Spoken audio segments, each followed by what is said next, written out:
day. It is Tuesday, April 11th, 2023. Welcome to the Day of Miracles. Astrologers deem this day when the sun meets up with Jupiter once a year. It is called the Day of Miracles. And today it falls in the sign of Aries, where the sun is right now visiting Aries, and Jupiter is also there with Chiron. So this Day of Miracles is a big day. Let me introduce myself in case you're new here. I'm Jody Shirami on Astro Podcasts, Astropod_cast. You can find me on Twitter as Jody Boots, on Instagram as Astro Podcasts, on YouTube as Jody Shirami or Astro Podcasts. This is a weekly astrology report that I do. I'm not an astrologist. I'm just very much into astrology and spirituality and growing my spirituality. And I started this podcast about two years ago, right when I believe COVID started, and since then I've expanded to YouTube and Anchor, which is a Spotify podcast for podcasters, has now become also a video platform where you can watch and listen to my podcasts on Anchor.com, AnchorFM.com. It's a part of Spotify for podcasters that are free. That's free. So today, the Day of Miracles occurs. I just got back from Florida yesterday at Satellite Beach, and the Day of Miracles is today. So I'm very excited to be here and be home safe and sound in Studio 9 with everyone, and I'm happy for you tuning in. Last week I had a little bit of a glitch where I couldn't upload until I got to Florida. There were severe storms, our flight got delayed, and it turns out that storm caused some damage in Missouri, wiped out a town. So we got into Orlando a little bit late, but it was beautiful. Great time. I loved it. I had an Airbnb house. Everything they said was going to be. So let's talk about this week in astrology. Let's get down to the nitty gritty, right? This week, with the Day of Miracles occurring and a couple of meetups in the planetary world, the astrologists are really pushing this week as a time of growth, a time of personal growth, with Jupiter and Chiron meeting up with the sun. Also, the really big news of today is that Venus also has moved into Gemini. And Gemini is very compatible with Aries. Aries is a fire sign, Gemini is an air sign. So everything meshes very well with those two together. So what does it mean with Venus going into Gemini? Venus is the planet of love and pleasure and enjoyment, food, the earth, anything to do with pleasure that makes humans happy. So with Venus going to Gemini, we're going to be more curious. We're going to want to travel. We're going to want to learn new things. We're going to want to talk to other people. We're going to be very sociable. Gemini is the sign of the twins. So the twins love being with other people, talking to other people. This is my youngest son. He's a Gemini. They're also very musical, very artistic, acting. All those things Geminis are very, very good at. And they can mimic back to you what you're thinking, you're talking, you're saying, or singing. So this is a huge sign in my family. There's a couple of Geminis going around here in this family of mine. So needless to say, we love music, movies, sports, traveling, eating, cooking, drinking, all those good things, right? Swimming. So with Venus here, we're going to feel more lively. Not that Taurus wasn't lively. Taurus is a earth sign. So Taurus people are more into relaxation, laying in the sun, like their spring break, just enjoying food and the land and the earth. Gemini enjoys all those things also, but Gemini is into talking and interacting and being sociable with other people. So with Venus here and the weather's warming up, we're all going to want to be getting outside, sitting at those cafes, outdoor cafes, hanging out. We're going to want to go talk and meet with people, go listen to music, watch theater, watch movies, play. Sports is also involved in Gemini. So according to cafeastrology.com, Venus enters Gemini today. We have a finger in every pie. Curiosity motivates us on a romantic and social levels. Variety is the spice of life, is the motto.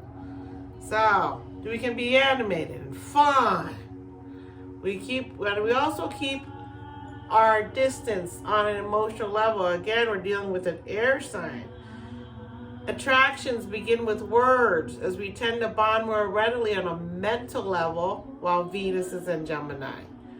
We're most attracted to mentally interesting people. Sometimes our curiosity leads us into relationships that we might not form otherwise. The shadow side of Gemini is fickleness or disinterest in profundity. So basically, we're flirtatious, we're captivating, we're adaptable, we ask questions, we want things to be light and lively. We do best when we're engaged with someone and mentally. We need our variety to be addressed, or we get bored and then we move on. We like social things, and Gemini here, with Venus and Gemini here, is going to do a lot of things here as it moves around. It's going to meet with Chiron tomorrow. It's going to have a little spat with Saturn on the 14th in Pisces. It's going to also semi-sextile the true node. So Venus is also going to meet up with Taurus, which will enhance our essential selves towards being more lighthearted and forgiving. So that would be a good thing, right? Forgive yourself, love yourself. If you can do that for yourself, you'll be able to do it for other people, because then you can say, hey, I'm just human too. I can forgive myself because I'm just a human, just like everybody else. Give yourself a break with Venus and Gemini, right? Also, let's see. Venus meets up with Neptune, which is going to be a lovely day on the 18th, with Venus also kind of meeting up with Jupiter. So there's going to be a lot of stuff going on with Venus in Gemini until it leaves, and then it will go into Cancer. Gemini visits every sign for a couple weeks every year, so you get a lot of Venus. But when Venus moves into Leo, after it leaves Cancer, it's going to stay there for a while for Leos. So Leos are going to kind of get lucky. This a little bit, use it for our good, right, Leos? And then on the 13th, the Capricorn moon is going to have a spat with the Aries sun. So we're going to have some discontent going on with ourselves and the world. And then on Friday, Saturn in Pisces meets up with the true north node. And when that happens, our conscious is well developed. Our conscious is well developed. This aspect straightens our ability to see a genuine opportunity and boosts our ability to work with elders or more experienced people to achieve our goals. Because Saturn is the teacher, the elderly that comes in and helps you and seems strict, but Saturn really is here to help you be more grounded and get your job done. And a lot of times we need that to get our job done. Saturn is like the great teacher, or your parents, or the foundations that we need, like school and college, to get to where we want to go. Don't feel discouraged. It can be a tough transit when Saturn gets to the North Node, because the North Node affects everyone when it's there. And the North Node is in Taurus, so it's going to really, it says here, we might focus on the negative possibilities, which can be the first step before we get to a place of realism. Saturn and Pisces, realism. We could feel unsatisfied, isolated, or unloved, which puts us on a guard or defensive with our feelings and affections. Fears are most likely at the root of this. So really on Friday, take it easy on yourself. If you happen to go out that night or this weekend, understand that you could have some baggage with you that might pop up as you start to really feel things. And sometimes having alcohol doesn't always help you to release stress. Sometimes it exacerbates that stress, right? So this week is really about opening our eyes, as Saturn's in Pisces still, to what's going on in the world, which is one of the news today was the Dalai Lama turns out might be a pedophile, and that might just be part of that whole lifestyle that these men have that are monks and these women that are nuns. The more we learn about the institution religion, which Pluto has just gone through the last 15 years now, Pluto's in Aquarius, and Pluto's helping the people to come together to work towards a goal. The common people, the people, everyday people, people that we all represent. The proletariat, it's called, right? Not the elites, not royalty. So Pluto's gone into Aquarius to say, hey, I think it's time to change some things up in these groups that maybe we don't know about. And then it's going to go back. Pluto's going to move back into Capricorn in May. It's just here for a quick look around. And as it's looking around, it knows, the Dalai Lama wants a little boy to kiss him and suck his tongue? In what religion is that? Is that okay? The religion of the monks? The religion of men that control religion and tell you this, do that, and women are bad? No, that's not my religion. I'm not a Buddhist. I was raised to believe in Buddhism, and I do. But the Dalai Lama isn't the leader in Thailand. He's the leader of the Buddhism in Tibet. And I would say I fell under the spell of his being kicked out by communism, but again, that's the facade of religion that we're dealing with now in America, is all the priests and all the money getting stolen, all the stuff that they teach you when you're little, but then you get older, none of it really matters because everyone lies and cheats. So Venus and Gemini really wants to accentuate integrity, because Venus is love, unconditional love personified. She just left her home of Taurus, where she was very happy and enjoying the fruits of her labor there. And now she's in Gemini, and she wants to be a little social. And so as she's in being social, she also wants to be honest and truthful, not deal in facades where you don't know who somebody really is until you get to know them, right? They don't represent themselves the right way. One of the most famous Geminis right now is ex-President Trump, who just became the first former president ever to be indicted, got his fingerprints done. So a lot of things are being unveiled in front of our eyes, and we're really trying to watch and listen and pay attention. And the Tennessee Three got kicked out, now supposedly reinstituted because the vice president went down there and fought for them. People are getting crazy about gun control, not understanding really what gun control means.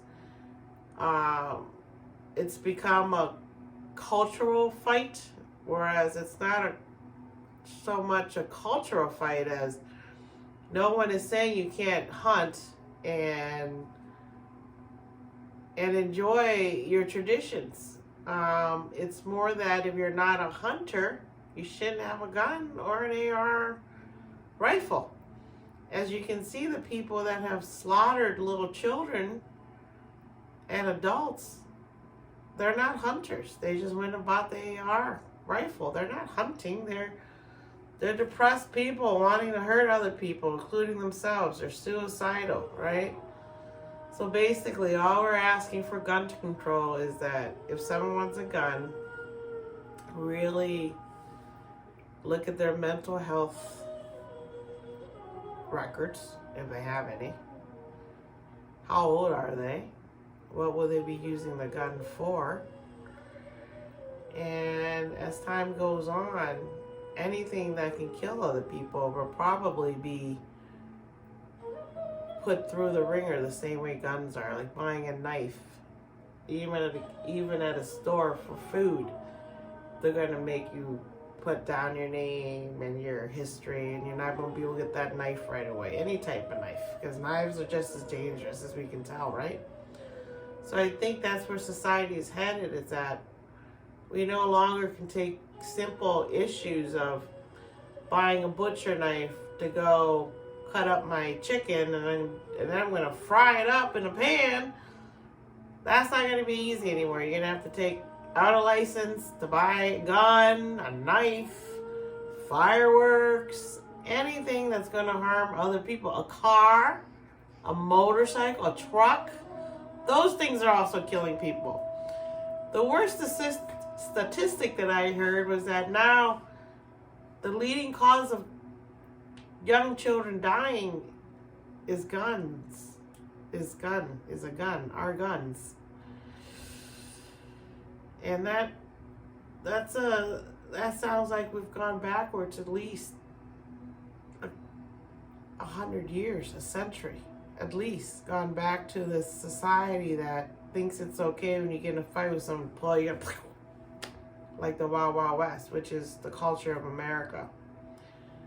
And when you first move to America as an immigrant, these are the things you're thinking about. When you come here as a child, you think of Disney World. You think of, wow, ice cream. You think of air conditioning, flushing toilets, nice, clean land, people that are kind to you. You have opportunities to move around in society and not be told you can't come in because you're a farmer, you're an everyday worker, you're not royalty, you're not rich. But now the world is all becoming the same because we have so much access to the world. We travel, we see things. People are still dying to get into America.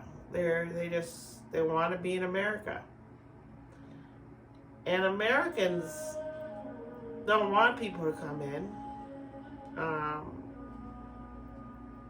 And I understand no one wants criminals to come to their country. No one does, right? But sometimes the criminals that you're fighting, you can't see. They hide behind legislation, the color of their skin, the nepotism that they have inherited. And there's nothing wrong with growing your family's legacy. And there's nothing wrong with having a lot of money if you've earned it. Nothing wrong with it. What's wrong is if you use your money and your power for bad, to kill people, to hurt people in any way. So that's what's happening now, is that can we ever get rid of guns and weapons? And as we push up into SpaceX, because where we stayed in Florida, we stayed right by Force X SpaceX base. It used to be called Patrick Air Force Base, now it's called Force X base. It's the base where the astronauts all train to lift off from Cape Canaveral. We have another NASA in Houston, awesome. But this one is is right over the water, and they can practice all kinds of things over there, and it's just where things are. Houston's more the headquarters with the command center, whereas Florida is where the astronauts train and lift off from there, and they're headed to the moon again. And again, if we screw around with the moon, we're gonna mess up the beautiful symbiotic relationship the moon has with the earth and the sun and all the other planets. So that's something that I think Pluto going into Aquarius will be very mindful of, in terms of things either will go really badly, the opposite, the part of Pluto that destroys and renews, or it could go really well in terms of you use your ability to understand that sometimes what you create just causes more destruction, not less. Like the electric battery could cause more destruction in the earth because you need all these minerals that you just can't get because they're becoming less and less available. So a lot of times you're just going into a circle, wax on, wax off, wax on, wax off, right? And you never get anywhere except for either understanding what you're doing or not understanding why you're waxing on, waxing off, right? And not everyone understands these sayings, these quotes. So to take it down to the basic thing is that be spiritual, breathe, listen to yourself, but understand that the earth and the stars and the sun and the planets are all helping us to grow and be better people, evolve our species to where we can live amongst each other without killing each other all the time. But I have optimism because, again, the day of miracles is today. The sun, which is Leo, me, and Jupiter, which rules over my moon, which is Neptune, which is great. It rules over Pisces. Jupiter is the ancient ruler of Pisces until they discovered Neptune. And the sun rules Leo. So I feel a lot of times I was born in a very magical time for me, and that a day of miracle in terms of the sun and Jupiter meeting up. So I feel every day for me is a day of miracle since my birth. I've had rough times because Jupiter is so happy sometimes it goes too far, which is what's happened to me before. I've gone too far. I've been too excessive. So I'm kind of trying to learn to handle that as I've gotten older. But the day of miracles is really important. It's a day of making wishes. So make a wish today. Make an intention. Work towards that. Hold on to it. And next year, hopefully it'll come true. I know I've been praying and hoping for some stuff to come true, and a lot of it has been coming true.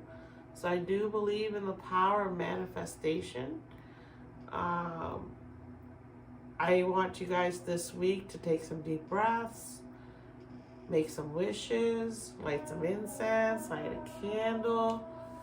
Don't start anything new, but definitely start to push and finish your project because the eclipses are coming next week on the 20th as we head into, we follow the sun into Taurus season. So right now we're still in Aries season until April 20th, April 21st, and we go into Taurus season, which we got to feel with Venus in Taurus this past 4 weeks. We got to enjoy a lot of good food, the weather, the grass is green here in Champaign. When we came back, everything was green, the flowers are lit, so it's absolutely gorgeous. And whenever we get more sun, more vitamin D, we get that serotonin, we get that happiness. So as the planets are starting to do a little bit of movement, don't take it to heart and feel stress. Make sure you're breathing. 6 seconds in. Hold it for 4, Release it for 6. Hold it for 4. And breathe it in again for 6.